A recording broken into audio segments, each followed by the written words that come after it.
来週どこ行く？来光園庭水訓リサーチの前に準備しておくこと。ジャスパルと申します。トリプルタイプウィークお疲れ様でした。皆様どんな結果となりましたでしょうか。私は若草 EX では1体もプラスルマイナンに出会えず、シアンの砂浜では1体しかワニの子に出会えずといった、まあそうだよねな1週間となりました。なお毎日非常に楽しかったです。ってことで、この後1週間の準備期間を経て来光園庭水訓リサーチが行われますので、来週のフィールド決め含め今のうちに考えておきたいことを確認しておきましょう。イベントの詳しい解説についてはこちらの動画をぜひぜひご覧ください。知らないとマジで損しかねない特殊な仕様が結構ありますね。ってことで、しっかりと準備して素敵な2週間にしましょう。ちなみにガチで遅い時間になってしまったんですけれども、スリープポイント交換上交換忘れないでということを素早く言いたいがために魂の無編集でアップしてしまいます。言い訳です。よろしくお願いします。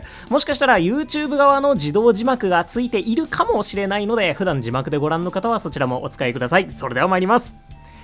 ということで、3件リサーチの準備について考えておきたいことをざっくりこの3つプラスアルファかなと思います。1、3件で誰をゲットするのか。2、本番で行くフィールドはどこか。3、メンバー決めと食材の準備。あとはおまけのマスターサブレって感じでしょうかね。順番にお話ししていきます。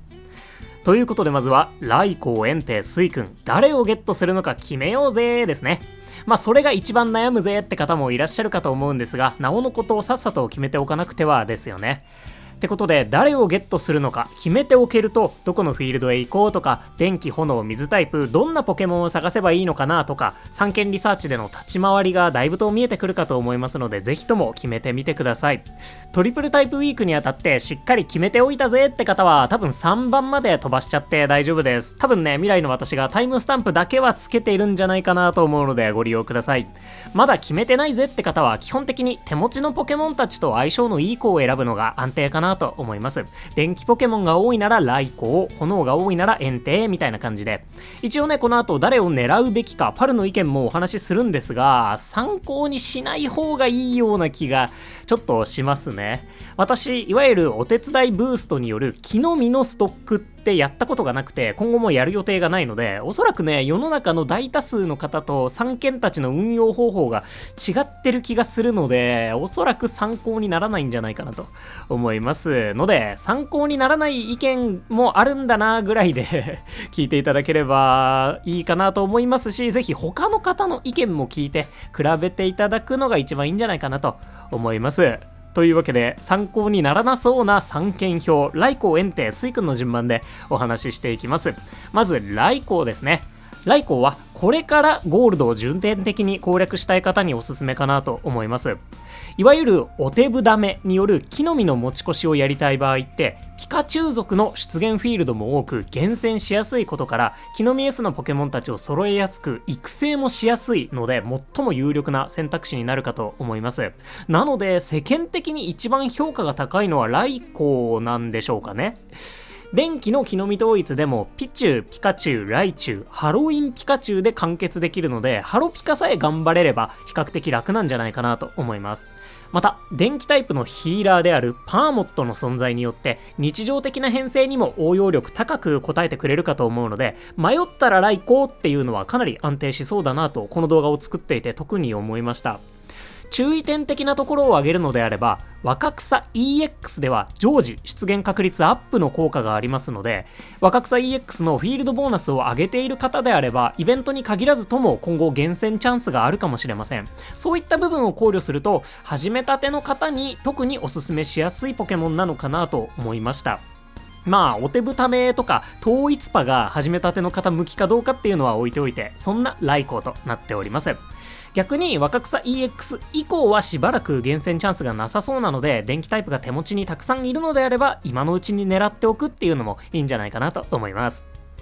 続いて園庭です。園庭はトープ洞窟を重点的に攻略したい方におすすめできるかと思います。炎ポケモン全般を狙ってるとか、イワーク厳選したいとか、ヨーギラス厳選したいなんて方でしょうかね。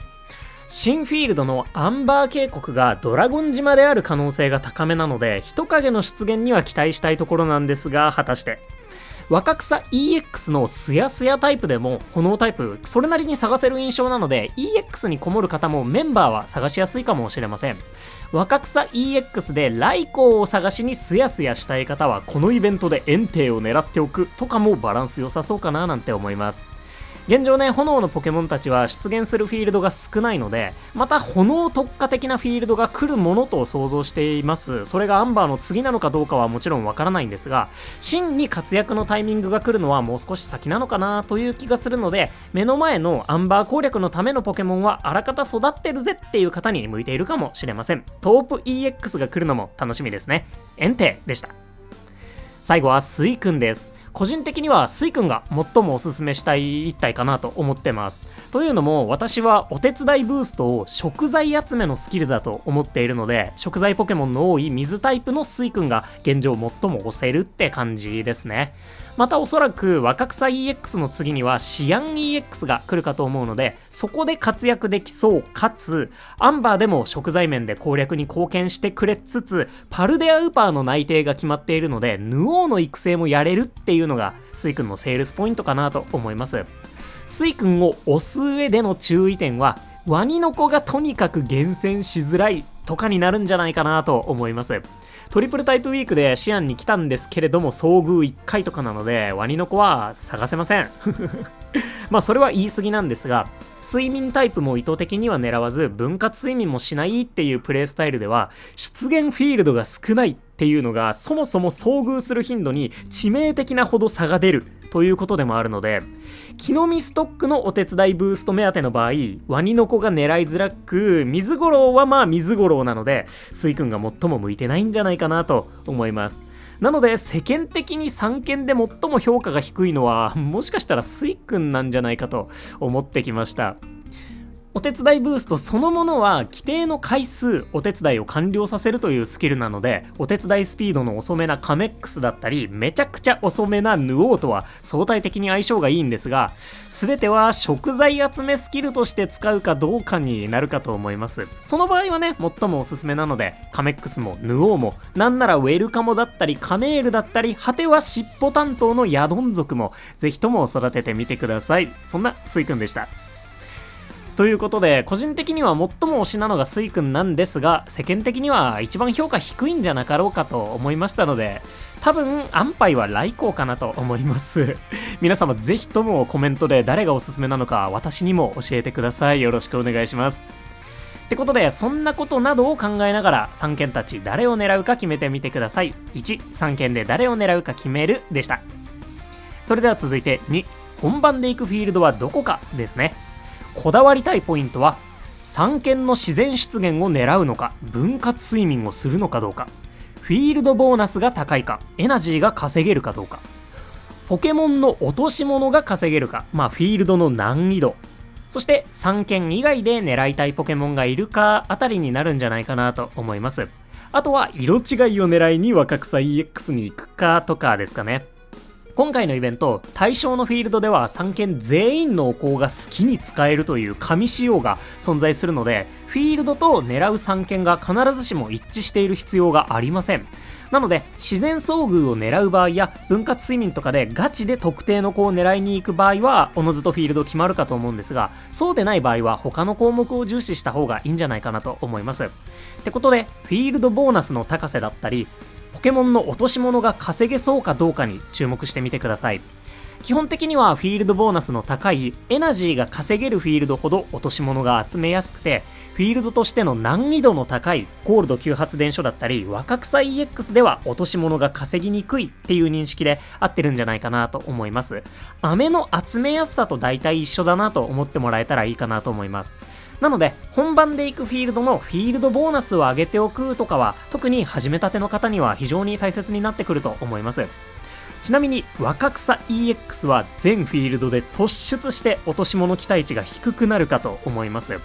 トリプルタイプウィークで私若草 EX とシアンの砂浜に来てたんですが、もう冗談抜きで飴の量2分の1とかそれ以上に差が出てるので、今のフィールドボーナスでは落とし物の量にマジで倍以上差がついてもおかしくなさそうだなと思ってます。相当な実力者の方だったり色違い狙いの場合以外は若草 EX おすすめしかねるんですが、行くのであればフィールドボーナスちょっとでも上げておくといいんじゃないかなと思うので、もう皆さん覚悟決まってるんじゃないかなと思います。ちなみに私は動画投稿者なので参りますあとはトリプルタイプウィーク同様、他の出現ポケモンで選ぶのもありですね。トープでアチャモを探しながらお香でライコーを狙うみたいなこともできるので、そのあたり総合的に考えてみてください。そんな2、本番で行くフィールドはどこかでした。最後は3、メンバー決めと食材の準備といったところでしょうか。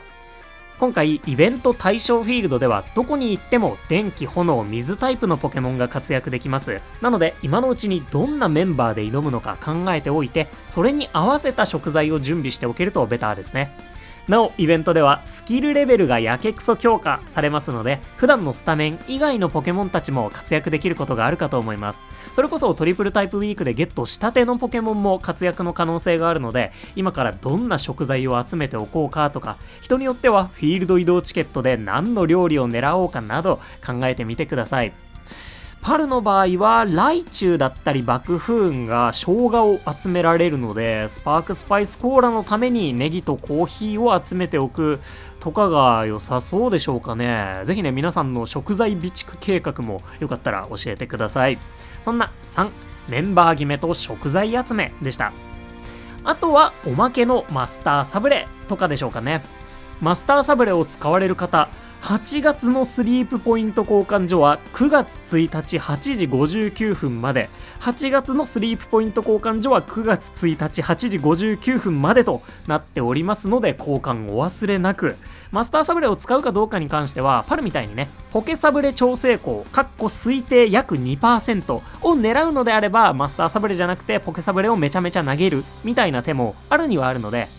安定をとってしっかりとゲットをするならマスターサブレご検討ください。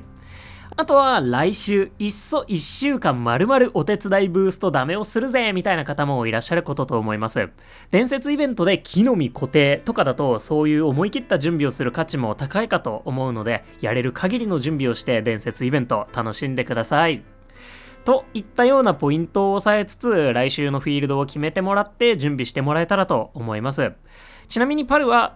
多分来週どっちのアカウントも若草 EX に行きます本当に何の参考にもならないですよね。メインアカウントではね、本番も若草 EX に行くつもりなので、しっかりとフィールドボーナスを上げておきたいなと思います。サブアカはまったり食材を集めながらフィールドボーナス上げしとこうぐらいです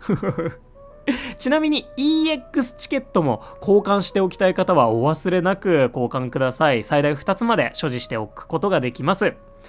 ということで、そういったところまでね、来週しっかりと準備をして来光たちの到来に備えましょう。そんな来週どこ行く？来光園庭水訓リサーチの前に準備しておくことでした。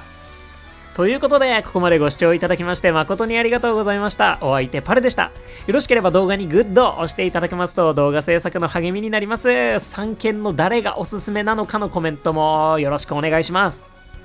それではスリープポイント交換所お忘れだった方、もうすぐに行ってきてください。マジで今すぐ行ってきてください。ってことで8月お疲れ様でした。9月も元気にいってらっしゃい。またね、バイバーイ。